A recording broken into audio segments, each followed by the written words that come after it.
Just going back to what you said before, you touched on how the social distancing restrictions inside are steadily being reduced in their severity. Would that mean that certain activities such as lodge management meetings could recommence?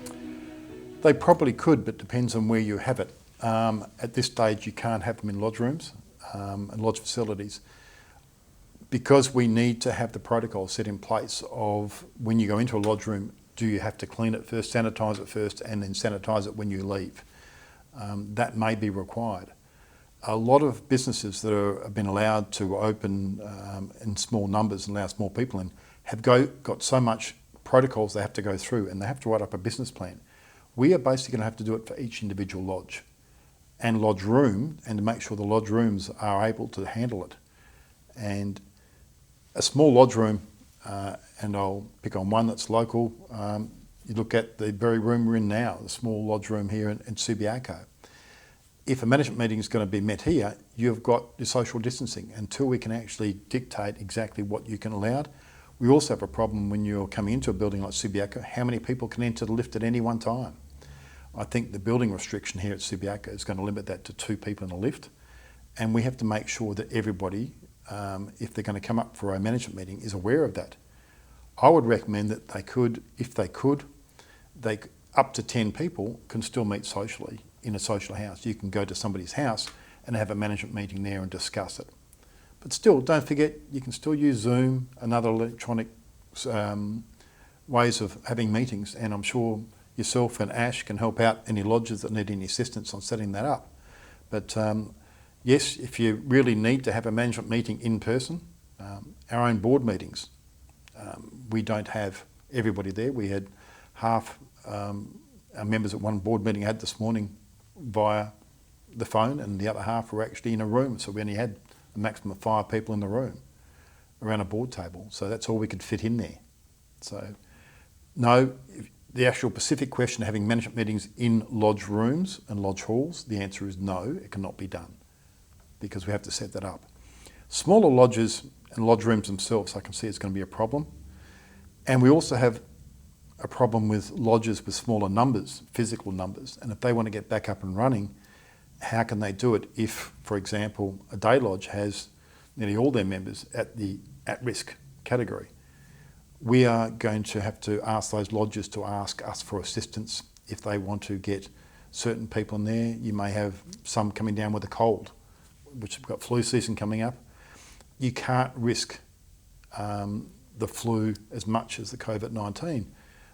You can't allow anybody to get sick at this stage because they treat you as you've probably got COVID-19.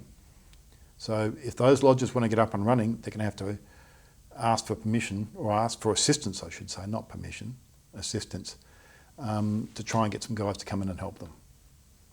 But I would point out that there's going to be one requirement of every lodge in Western Australia before they have any meetings whatsoever, is that they're going to have to require to provide certain information first, and they're going to need to provide a full up-to-date contact list of all their members. We would prefer having email addresses, and if not email addresses, a mobile phone number. Now that may cause some problems because some don't have either, but there should be an alternative person in the lodge that can be allocated to contact those people, and we need to know that, because if we can't provide a tracing mechanism for all our members, the government won't allow us to open. I won't mention the COVID app. Yeah. That's a political issue. Yeah. We won't get into that. Yeah, that's a good. Yeah, that's a good point actually. And even before COVID-19, I put the restrictions on with suspended meetings. We actually asked people to sign when they sign on the book, to write and print their names so you can actually read it. That will stay in force, because a lot of people say, oh, but you know who I am. I'm the junior warden of the lodge and you should know who I am. But if that page needs to be copied and given to Grand Lodge or given to somebody else to be traced, they're not going to know the signature. They don't want to waste a day going through Grand Lodge records to find out who's the junior warden, who's the junior deacon of a lodge. They need to know the name outright and then access the database and get that person's name and contact details. So we need to do it as quick as possible. And again, as I mentioned before, it's up to us as an organisation to do the small 1% things to help the government out, to let them look at the big picture. And these are just all the little sections that come together that make Freemasonry work together and show and demonstrate to the government that we are prepared to do anything we can to work as a team to get back up and running. And they hopefully will have the confidence in us when we do it. It's interesting you mentioned the part about the elevator here in Subiaco only being suitable for having 2 people at a time. There's so many of these little things that we need to keep in line, and it's more than just not being able to shake hands or remembering not to shake hands. So what are some of the changes to rituals that you anticipate might have to happen as a result of starting back up again? There's quite a few I could go through, but you really look at it, if anybody's seen any of the rituals or remember the rituals, we can't conduct our normal rituals without breaking the current social distancing protocols. So we're going to have to make some amendments, and I think these amendments will be done purely just to cover the COVID-19 crisis. When we have a vaccine or a cure for all this and everything is relaxed, then we'll go back to normal. But all our rituals will have to be adjusted accordingly, and that's something that we have to get out and let the lodges know. This is what the subcommittee is going to be looking at as well. They've got a lot of work to do, and so everybody can feel confident. And I must point out that if the lodges don't abide by these protocols and procedures, the lodges will be closed down. I have no hesitation in closing individual lodges down if they do not adhere to the rules. Because as Grand Master, the thing that worries me most is that we get a cluster of COVID-19 outbreak at a lodge meeting. Now, my first concern is the actual members themselves and what would happen to them, and our age bracket could cause some major problems for some people and people die. But can you imagine what the public opinion would be of Freemasonry if, because of our so-called ceremonies, which are supposed to be secret, and therefore we didn't change it and we broke the rules and somebody got COVID-19, we would be absolutely vilified. And Freemasonry, I think in Western Australia, will never recover if that happens. So we have to be very sure of what we do. We have to make very sure that each individual lodge does the right thing, and if they don't, they'll be closed down. So each lodge will have to present to us that they are going to abide and how they're going to abide by the protocols and procedures.